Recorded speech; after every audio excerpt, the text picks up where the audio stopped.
श्रीचैतन्यं स्थापितं येन भूतले स्वयं रूप कदा ददाति स्वपदान्तिकम् वन्देऽहं श्रीगुरु श्रीयुतपदकमलं श्रीगुरुं वैष्णवांश्च श्रीरूपं साग्रजातं सहस्ररघुनाथान्वितं तं सजीवं साद्वैतं सावधूतं परिजनसहितं कृष्णचैतन्यदेवं श्रीराधा कृष्णपादान् सगणललिता श्रीशाखान्वितांश्च नमो विष्णुपादाय कृष्णप्रेष्ठाय भूतले श्रीमते भक्तिवेदांत स्वामी नमस्ते सारस्वते देवे गौरवाणी प्रचारिणे निर्विशेष शून्यवादे पाश्चात्य देशतारिणे हे कृष्णा करुणा सिंधु दीनबंधु जगतपते गोपेश गोपिका कांत राधा कांत नमोस्तुते तप्त कांचन गौरांगी राधे वृंदावनेश्वरी विश्वानुसुते देवी प्रणमामि हरिप्रिये वाञ्छाकल्पतरुभ्यश्च कृपा सिन्धुभ्येव च पतितानां पावनेभ्यो वैष्णवेभ्यो नमो नमः। जय श्री कृष्ण चैतन्य प्रभु नित्यानंद श्री अद्वैत गदाधर शिवासादि गौर भक्तवृंद। हरे कृष्णा कृष्णा कृष्णा हरे हरे हरे राम राम हरे हरे कृष्णा। तो हम चर्चा कर रहे थे स्थित प्रज्ञ व्यक्ति कैसे बैठता है, यानी कि अपनी इंद्रियों को कैसे नियंत्रित करता है। तो उसमें हमने अम्बरीश महाराज का उदाहरण पढ़ा था, तो उसके बारे में चर्चा की थी। अम्बरीश महाराज ने कैसे अपनी सारी इंद्रियों को भगवान की सेवा में लगा दिया। आँख, कान, नाक, जीभ, त्वचा, सारी चीजों को भगवान की सेवा में लगा। तो विष्णु भक्ति की तुलना अग्नि से की गई। अग्नि क्या होती है? अग्नि में कोई भी वस्तु डालो उसको जला के नष्ट कर देती है। ऐसे ही जो विष्णु भक्ति है, कितनी भी बड़ी से बड़ी अशुद्धि किसी व्यक्ति में क्यों ना हो, उस अशुद्धि को जला देती और उसको शुद्ध कर देती। विष्णु पर ध्यान का अर्थ ये नहीं है ये कि हम शून्य पर ध्यान कर रहे हैं, ये है भगवान पर ध्यान करने जैसा। तो जब हम भगवान पे ध्यान करते हैं तब ये अशुद्धि दूर होती। शून्य पर ध्यान करने से ऐसा नहीं होता कि जहाँ पे शून्य है तो शून्य क्या क्या करेगा, कुछ नहीं कर सकता।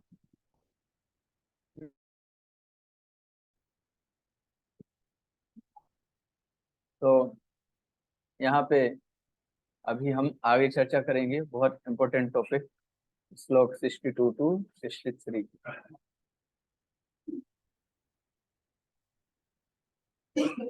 तो पिछले श्लोक से हमने क्या पढ़ा था? 2.60 में बताया गया था कि कैसे इंद्रिय मन को बलपूर्वक भोग वस्तु पर ले जाती है। मतलब कि जो इंद्रियों को इंद्रियाणी प्रमाथिनी हरन्ति पशुवम मना, मतलब कि इंद्रियां इतनी प्रबल होती है कि जो इनको बस में करना चाहता है उसकी मन को भी हर लेती। तो अनियंत्रित मन के दुष्प्रभावों को बताते हैं। फिर 2.62 में पता चलता है कि अनियंत्रित मन जो होता है उसके क्या क्या दुष्प्रभाव होते हैं। ये सारी चर्चा हमने 62 63 में कर लिया है, कैसे हमारा मन इत्यादि इधर उधर भाग जाता है। और फिर अम्बरीश महाराज का उदाहरण भी हमने देखा कि उन्होंने जब मन को भगवान की सेवा में लगाया तो क्या लाभ हुआ। अभी 62 से 63 अनियंत्रित मन के कारण होने वाले पतन के चरण इसमें बताए गए। तो बहुत इंपॉर्टेंट श्लोक है, इसको ध्यानपूर्वक पढ़ेंगे। क्योंकि क्या होता है कि ठीक है, हमें ये तो पता चल गया उसके दुष्परिणाम क्या है, लेकिन होता क्या है, ये प्रोसेस कैसे होती है, इसको हम इन श्लोक में जानेंगे। ध्यायतो विषयान् पुंसः संगस्ते सुपजायते संगात् संजायते कामः कामात् क्रोधो विजायते। इंद्रिय विषयों का जब चिंतन करते हुए मनुष्य की उनमें आसक्ति उत्पन्न हो जाती है, और ऐसी आसक्ति से काम उत्पन्न होता है, और फिर काम से क्रोध प्रकट होता है।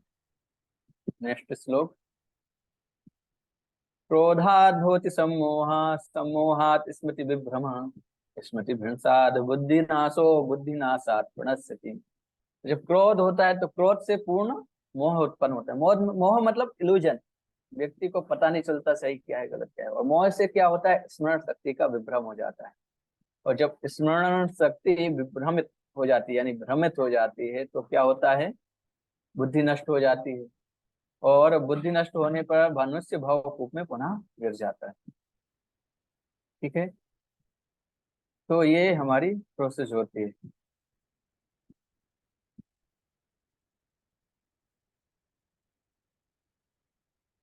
ये आप डायग्राम देख रहे हैं, इसमें ये व्यक्ति सबसे पहले उसका विषय की तरफ क्या हुआ, आकर्षण हो रहा है। वो देख रहा है ये स्त्री को, वो जा रही है तो उसको देख रहा है डेली। और कई बार हमें ऐसा देखने को मिलता है, आप लोग चौराहे पे देखेंगे तो कई ऐसे लड़के मिल जाते हैं जो ऐसे आते जाते लेडीज को देखते हैं, ऐसे लोग। इवन जो व्यक्ति नहीं भी है, उसका उद्देश्य भी नहीं है, लेकिन कंटिन्यू अगर वो एक ही सेंस ऑब्जेक्ट पे कंटिन्यू किसी भी सेंस पे, लस्ट मतलब कि केवल एक सेंस से रिलेटेड नहीं होता।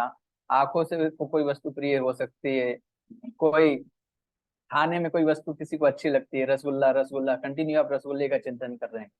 तो भले ही भोग लगाओ नहीं लगाओ किसी दुकान के, आप रसगुल्ले खाने के लिए चिंतन कर रहे हैं, तो एक दिन आप खा लेंगे उसको, क्योंकि ये आता है। तो इसमें क्या है, पहले वो देखता है, देखते से क्या होता है, फिर सेकंड लेवल पे आता है, ध्याय तो विषयान पुंसा संगस्ते सुपजायते, संगात संजायते कामा। तो संगात संगस्ते सुपजायते, अभी संग करने की उसकी प्रवृत्ति, जो अटैचमेंट है, अटैचमेंट उसके अंदर डेवलप होता है। तो अटैचमेंट मतलब वो उससे फिर मिलना चाहेगा, उसके बिना उसको रहा नहीं जाएगा, ये सारी चीजें, ऐसा अटैचमेंट फील होता है। अटैचमेंट के बाद क्या होता है, लस्ट, लस्ट जागृत होता है। लस्ट मतलब कि भोग करने की इच्छा। और फिर क्या होता है, अगर लस्ट अनफुलफिल्ड रह जाता है, मतलब कि ये पूरा नहीं हो पाता, उसकी काम इच्छा अगर पूरी नहीं हुई, किसी कारण से उसे अपना सेंस ऑब्जेक्ट नहीं मिल पाया, तो क्या होता है, बहुत नाराज होता है, गुस्सा हो जाता है। जैसे देखने को मिलता है, कई जगह ऐसे उदाहरण देखने को मिलते हैं कि उसको उसकी इच्छुत जिसकी उसे इच्छा थी, कामना थी, वो वस्तु नहीं मिले तो वो क्रोधित हो जाता है। ऐसे उदाहरण हैं ढेर सारे, जैसे कि शिशुपाल का उदाहरण। शिशुपाल माता रुक्मिणी के लिए कंटिन्यू उसका चिंतन वही था, और जब नहीं मिलता तो वो बहुत गुस्सा हो जाता है, मैं कृष्ण को नहीं छोड़ूंगा। लेकिन वो समझ नहीं रहा है कृष्ण कौन है। हाँ, तो ये अलग अलग उदाहरण है। रावण का उदाहरण है, और उसके कारण वो मारा जाता है। लस्ट के कारण ही रावण की मृत्यु होती है। इसके अलावा और अलग अलग उदाहरण है, ययाति का उदाहरण है। तो ययाति तो इतने इतने ज्यादा लस्ट में अंधे हुए थे कि अपने पुत्र को बोलते हैं कि तुम अपनी जवानी मुझे दे दो। क्योंकि ययाति देवयानी क्या थी, देवयानी शुक्राचार्य की पुत्री थी, और उनकी शादी हुई थी ययाति से, राजा ययाति से। तो शुक्राचार्य ने उनको श्राप दे दिया था कि तुम बूढ़े हो जाओ, और उनको एक चांस दिया था। ठीक है, जब उन्होंने अनुनय अनुनय विनय किया तो उन्होंने देखा, अरे मेरी बेटी का भाग्य भी, बेटी का भविष्य भी खतरे में पड़ जाएगा, तो उन्होंने बोल दिया कि तुम अपने किसी पुत्र के साथ में अपनी जवानी एक्सचेंज कर सकते हो। उन्होंने अलग अलग पुत्रों से अपने पूछा, तो उन्होंने मना कर दिया। तो लस्ट इनका इतना तीव्र था कि उन्होंने अपने पुत्रों को श्राप दे दिया, निष्कासित कर दिया राज्य से। और जिस पुत्र ने उनके, फिर एक पुत्र जो यदु थे, तो उन्होंने अपना जवानी दिया, और उसके कारण वो आगे भोग कर पाए। बाकी सबने मना कर दिया था, तो उनको उन्होंने आशीर्वाद दिया, उनको राज्य दे दिया। तो समझ में आता है कि बड़े से बड़े महान लोग भी इसमें फंस जाते हैं। तो क्रोध आता है, क्रोध से क्या होता है फिर, कंप्लीट डिलूजन। डिलूजन मतलब कि विभ्रम हो जाता है। उसको समझ में नहीं आता कि क्या सही है क्या गलत है, विवेक शक्ति क्षीण हो जाती है, उसको केवल यही लगता है वो ऑब्जेक्ट उसे चाहिए, भले ही उसने सारे शास्त्र पढ़े हो। इसका उदाहरण क्या है? अजामिल। अजामिल प्रकांड पंडित था, उसने सारे शास्त्र पढ़े हुए थे, लेकिन लस्ट के कारण वो सारी चीजें भूल जाता है। वो अपनी सती पत्नी को भी घर से बाहर निकाल देता है।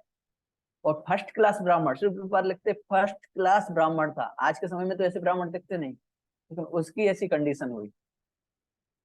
और फिर क्या हुआ होता है, उसका इंटेलिजेंस लॉस्ट हो जाते हैं। इंटेलिजेंस मतलब कि, क्योंकि क्या होता है कि पहले तो उसकी वो जो स्मरण शक्ति है वो चली जाती, वो कुछ याद नहीं कर पाता उसने शास्त्र क्या पढ़ा है, शास्त्र क्या कहता है।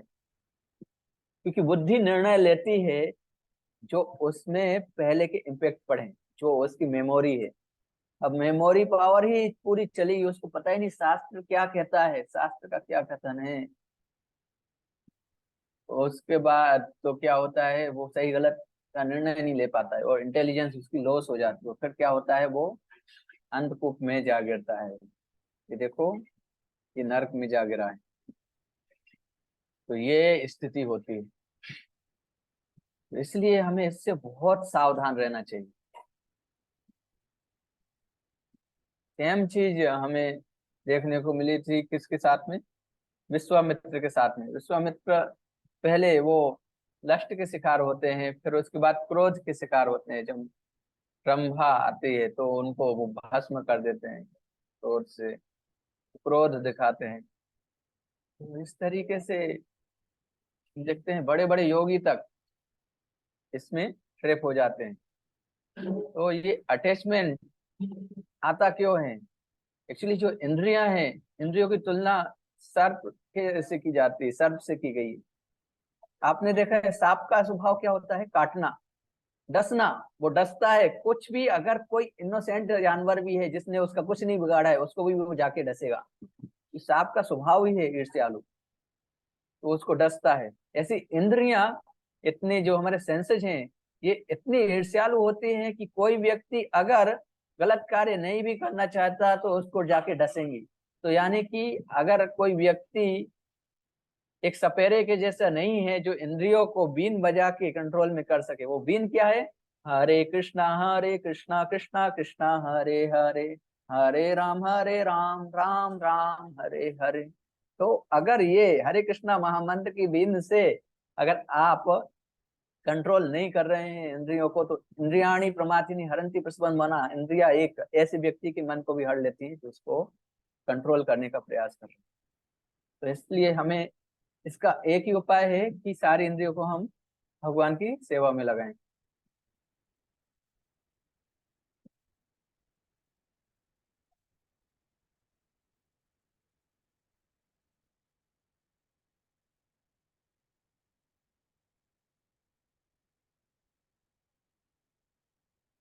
तो इंद्रिया स्वाभाविक रूप से सक्रिय हैं, उन्हें हमेशा संलग्न रहने की आवश्यकता है। तो उसका एकमात्र तरीका क्या है कि उनका पूर्णतया कृष्ण भावनामृत में लगा दो। ऐसा कहते हैं डेविल्स डेविल्स माइंड, जो सॉरी, हाँ, एम्प्टी माइंड क्या होता है, डेविल्स वर्कशॉप होते हैं। तो जो अगर किसी का मन बिल्कुल खाली रहता है तो वो शैतान का घर बन जाता है और उसमें वो वही कार्य करता है। तो अगर हमें अपने इंद्रियों को कंट्रोल करना है तो सबसे पहले हमें मन को खाली नहीं छोड़ना चाहिए, मन को एंगेज करना चाहिए भगवान के चिंतन में। अब भगवान का चिंतन कैसे कैसे होता है? सेवा के द्वारा।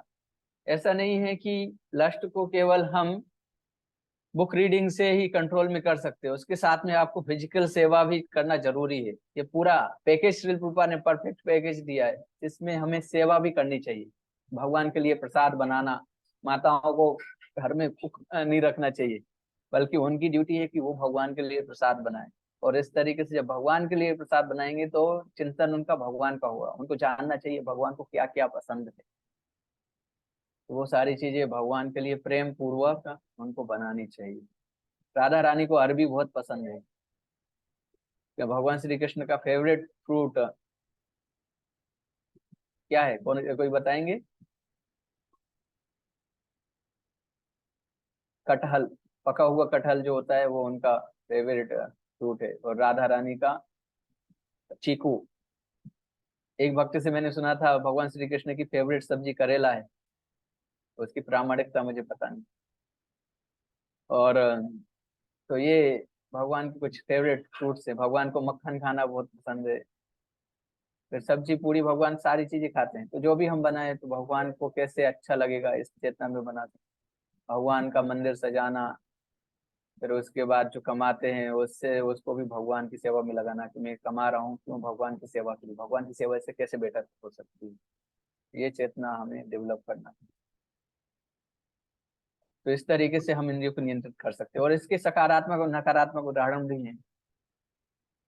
इसमें भोग से वस्तु से प्रभावित होना, यहाँ तक कि शिव जी जैसे शक्तिशाली देवता भी क्या हुआ जब पार्वती ने उनको मोहित करने के लिए गई ताकि कार्तिकेय का जन्म हो सके। कार्तिकेय का जन्म क्योंकि आवश्यक था एक राक्षस के वध के लिए। तो शिव जी उनके साथ सम्मोहित होके सम्मुख करते हैं।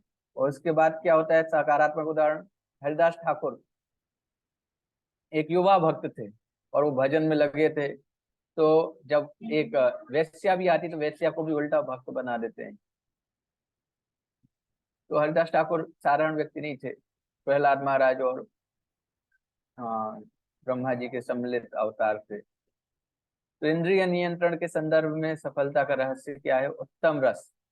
यानी कि सभी भोगों से दूर रहने के लिए हमें क्या करना चाहिए, उत्तम रस का हमें आस्वादन करना चाहिए, वो है कृष्ण भक्ति।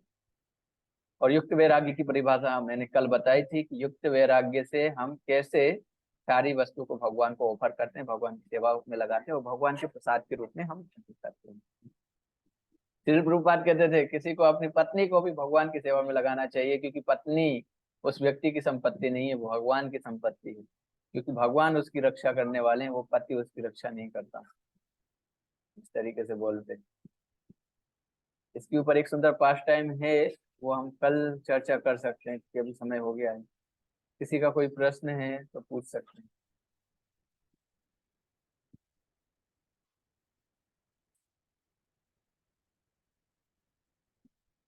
किसी का कोई प्रश्न?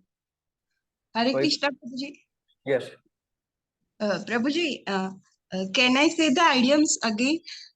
Empty mind is devil's workshop. हाँ, empty mind is devil's workshop, yes right. तो मैं सोच रहा था आपको कोई प्रश्न है। हरे ठीक है, हरे कृष्णा। हाँ, ठीक है, कोई बात नहीं। हरे कृष्ण। श्री प्रभुपाद की जय।